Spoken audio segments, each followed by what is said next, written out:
आज हम आपके लिए लेकर आए हैं एक कहानी। लेखिका ने अनावृष्टि और अतिवृष्टि का प्रतीकात्मक रूप में प्रयोग कर मानव मन और स्थिति पर एक नज़र डाली है। तो सुनते हैं कहानी किस्सा महिमा जी का। कहानीकार हैं श्रीमती संध्या श्रीवास्तव। दिन निकलते गए, एक के बाद एक दिवस बीत रहा है। आषाढ़ मास के बाद सावन का महीना आया और फिर भाद्रपद मास बीत गया। इतना ही नहीं, आधा अश्विनी मास भी निकल गया, क्योंकि पितृ विसर्जन हो चुका है। पर बादल तो बस आ आकर लौट जाते हैं। चौमासा बीत जाने पर भी नलकूप सूखे पड़े हैं, कुओं में पानी नहीं, जल का स्तर नीचे चला गया है। लगता है जल संरक्षण करने की भगवान ने भी ठान ली है। क्यों न हो, धरती पर ज्ञानी मानव ने जल को संरक्षित करने के लिए अनेक गोष्ठियां कर डाली। सेव वाटर पर अनेक सेमिनार आयोजित होते रहते हैं। उस पालनहारे तक भी मानव की पुकार पहुंच गई और उन्होंने भी जल को अपने पास ही संरक्षित कर लिया।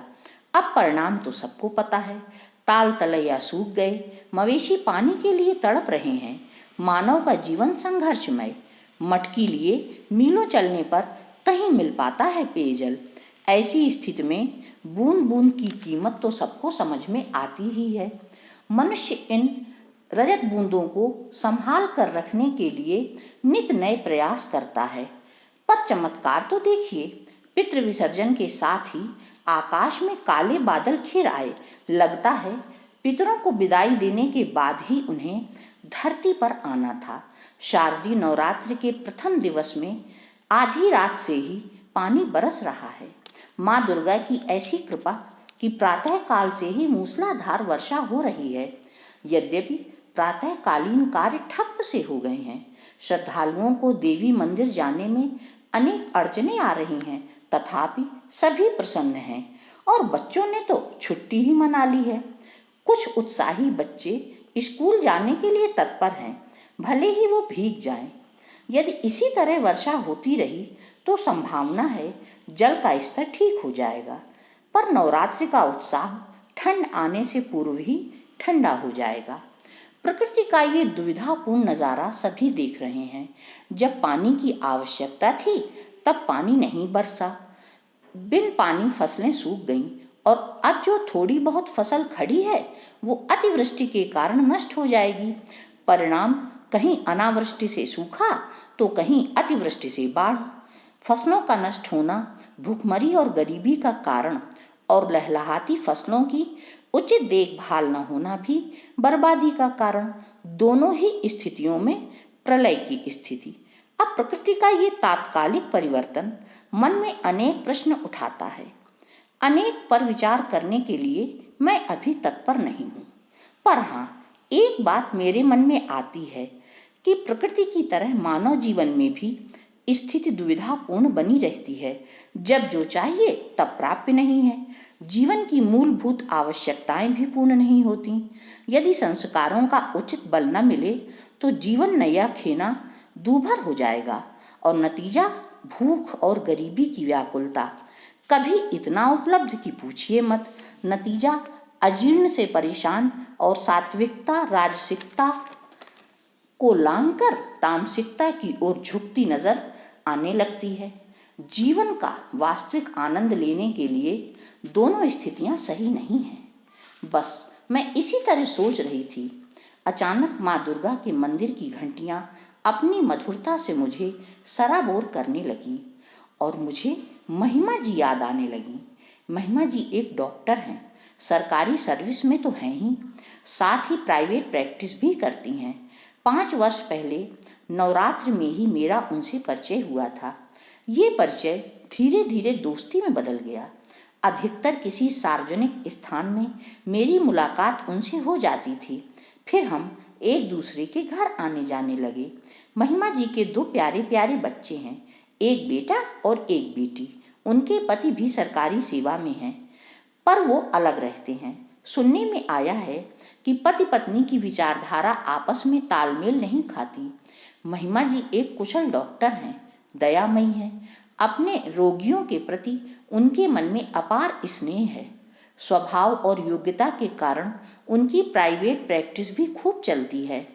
मैं जब उनके घर जाती हूँ, लक्ष्मी का जो स्वरूप मुझे देखने को मिलता है वह मुझे कभी खुशी देता है तो कभी विचलित भी कर देता है। मेरे स्वागत में या ये कहें उनके किसी भी परिजन की सेवा में सेवक सेविकाओं की कतार खड़ी रहती है। आदर सत्कार के साथ साथ महिमा जी अपनी मीठी बोली से सबका मन मोह लेती हैं। किसी की भी आवश्यकता पूर्ण करने के लिए सदैव तत्पर रहती हैं।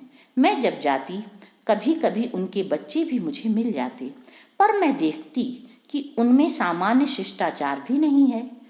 आदर से बोलना तो दूर की बात है, वो कभी कभी किसी से नमस्कार भी नहीं करते।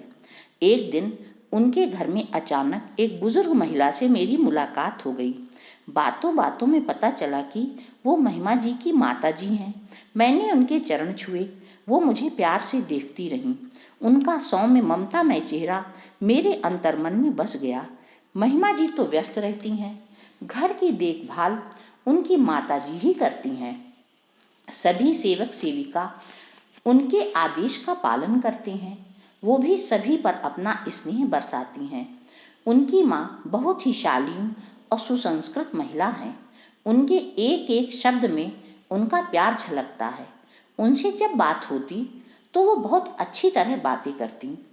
एक दिन छत पर खड़ी वो राह से जाती दो बच्चियों को देख रही थीं जो अपने स्कूल जा रही थीं। वो तब तक उन बच्चियों को देखती रहीं जब तक वो आंखों से ओझल नहीं हो गईं। उसी समय मैं उनके पास पहुंच गई। मुझे देखकर वो बोली, अभी राह पर दो बच्चियां स्कूल जा रही थीं। उन्हें देखकर मुझे अपनी बेटियां गरिमा और महिमा का बचपन याद आ गया। मैं कुछ पूछती इससे पहले ही वो बताने लगी कि उन्होंने और उनके पति ने मेहनत मजदूरी करके अपनी बेटियों को पढ़ाया लिखाया, अच्छे संस्कार दिए। आर्थिक दृष्टि से कमजोर होने के कारण कभी कभी विषम परिस्थितियों से गुजरना पड़ता था।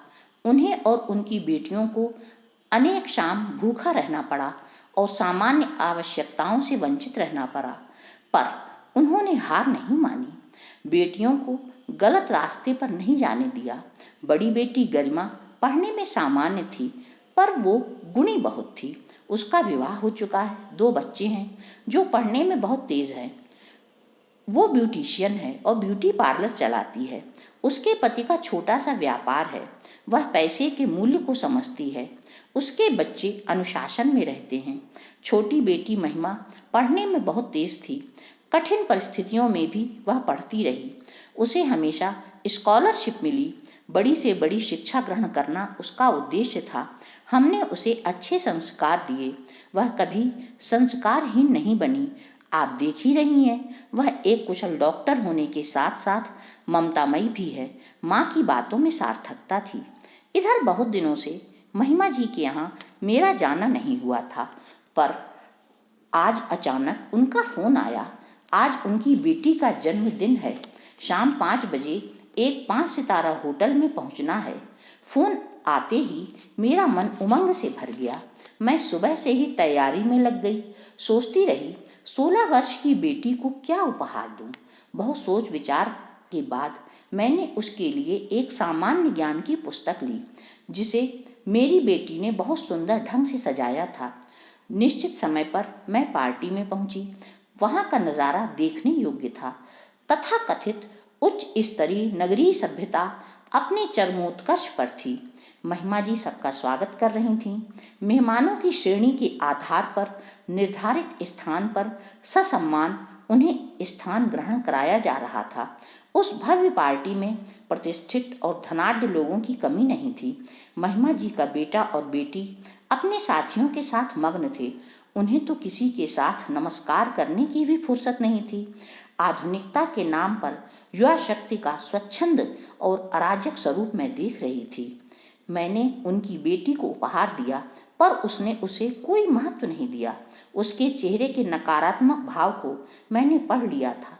स्वाभाविक है, वह जिस परिवेश को अपना रही है, वहां हजारों के उपहार के समक्ष एक पुस्तक का क्या मूल्य था। ज्ञान का एक नन्हा सा दीपक उसके लिए बेमानी था। खैर, मैं दीर्घ निश्वास छोड़ते हुए आगे बढ़ गई। थोड़ी देर बाद मेरी नज़र महिमा जी की माँ और बहन पर पड़ी। मैं उनके पास बैठ गई और पार्टी का आनंद लेती रही। निश्चित समय पर मैं वापस घर आ गई। रात हो गई थी। मैं बहुत थकी थी। बिस्तर पर लेटकर सोने का प्रयास कर रही थी, पर नींद तो आंखों से कोसों दूर थी। पार्टी से आने के बाद मेरा मन प्रसन्न था। महिमा जी, उनकी माँ एवं बहन गरिमा और उनके बच्चों ने मेरा बहुत स्वागत किया, मेरा ध्यान रखा। उनका व्यवहार सभी मेहमानों के साथ शालीन था। मैं बस इसी तरह सोच रही थी कि अचानक मुझे महिमा जी के बच्चे याद आ गए और अभी तक छाया खुशी का नशा काफुर हो गया। उनकी बेटी ने 10वीं की परीक्षा दी थी और बेटे ने 12वीं की। अभी परीक्षा परिणाम आना शेष था। धन का मद जिस तरह उन किशोर बच्चों को ग्रस रहा था, वह मैंने आज देखा था। धीरे धीरे मेरी आंखों के सामने विगत 5 वर्षों में घटित होने वाली छोटी छोटी बातों के दृश्य घूमने लगे। अनेक बार उनके बेटे बेटी के द्वारा घर के बुजुर्ग सेवकों का अपमान होते मैंने देखा था। यहाँ तक कि वो बच्चे अपनी नानी की भी अवहेलना करते थे। लाखों रुपए की फरमाइश करते, उन्हें देर न लगती और फरमाइश पूर्ण भी हो जाती थी। महिमा जी स्वयं तो अपने बच्चों से आप करके बात करती, पर बच्चे उनसे शालीनता से बात भी नहीं करते। हजारों रुपए उनकी शिक्षा और कोचिंग में लग रहे थे, पर प्रतिफल नकारात्मक था। वो बच्चे अपनी ही दुनिया में खोए रहते, जिसका कोई आधार नहीं था। माता पिता की दूरी ने उन्हें उद्दंड, अहंकारी और संस्कार विहीन बना दिया था। बेटा तो बस माता पिता दोनों से लाभ लेने का प्रयास करता रहता था।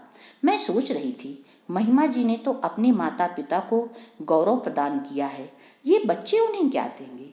एक प्रश्न बार बार मेरे मन में उठता है, क्या ये बच्चे नाराजगी और सजा के पात्र हैं? नहीं, ये बच्चे सजा के पात्र नहीं, बल्कि दया के पात्र हैं। ये वो अनाथ हैं जिनके पास माता पिता हैं। ये वो विपन्न हैं जिनके पास संपन्नता है। ये वो अधीर हैं जिनके पास धैर्य का भंडार है। ये वो दरिद्र हैं जो लक्ष्मी के साए में पल रहे हैं। फिर इनसे नाराजगी कैसी? इनकी स्थिति तो दुखद है। महिमा जी, जिनके माता पिता ने उन्हें विपन्नता होते हुए भी संपन्नता दी, विद्या की संपन्नता, संस्कारों का ऐश्वर्य, शालीनता की कीर्ति, जिससे आज महिमा जी यश और वैभव का ध्वज लिए समाज में आगे चल रही हैं। पर महिमा जी ने अपने बच्चों को क्या दिया? मात्र धन की चमक धमक, जिसकी चकाचौंध में विद्या, धर्म, कर्म, संस्कार, शालीनता सब फीके पड़ गए। महिमा जी की कहानी मात्र महिमा जी की कहानी नहीं है, बल्कि ऐसे माता पिता की कहानी है जो स्वयं बुद्धिमान हैं, समाज में अपनी विशेषज्ञता और विद्या के ऐश्वर्य से पूजित हैं, जिनका स्वयं का बचपन कठिन परिस्थितियों में गुजरा है, जिन्होंने एक एक पैसे के मूल्य को समझा है, जिनके हृदय में लक्ष्मी का वास है और मस्तिष्क में सरस्वती विराजमान है। स्वयं तो वह अपने व्यक्तित्व का रोशनाई से समाज का इतिहास लिखते हैं, पर अपने बच्चों को भौतिकता के सागर में डुबो देना चाहते हैं, जिसमें इन्होंने कभी अपना पैर भी नहीं डुबोया। ये कैसी विडंबना है! समस्त भौतिक सुख सुविधाएं उपलब्ध कराकर ये अपने कर्तव्य की इतिश्री समझ लेते हैं। कुमार्ग पर जाति अपनी संतान को देखकर अनदेखा करते हैं। कहा जाता है, जिन ऊंचाइयों को स्वयं नहीं प्राप्त कर पाए, उसकी आशा अपनी संतान से करते हैं। पर लगता है इस कथन का अर्थ बदल रहा है। ऐसे माता पिता स्वयं तो परमार्थी हैं, कर्तव्यनिष्ठ हैं, पर अपनी संतान को स्वर्ण के आवरण में लपेटकर स्वार्थी और अकर्मण्य बना रहे हैं। यह तो वही बात हुई कि गुलाब की टहनी में कैक्टस का उगना। अब समाज को तो गुलाब की खुशबू चाहिए, कमल की सुंदरता चाहिए, पलाश सा केसरिया शौर्य चाहिए, और आप दे रहे हैं कटीली झाड़ियाँ, जो स्वयं तो सूखती ही हैं, पर साथ वाले को भी लहूलुहान कर देती हैं। क्या आप नहीं जानते, परिवार, समाज और देश को प्रत्येक क्षेत्र में विजयश्री प्राप्त करवाने के लिए देश के भावी कर्णधारों को सत्य, धर्म, शील, विनय, ओज, कर्तव्य निष्ठा, संस्कृति और संस्कारों के विजय रथ पर आरूढ़ होना होगा। इस विजय रथ को माता पिता को स्वयं तैयार करना होगा। अगर ऐसा हुआ तो भौतिकता का भंवर भावी पीढ़ी को अपने आगोश में नहीं ले पाएगा। मानव मन की दुविधा समाप्त हो जाएगी।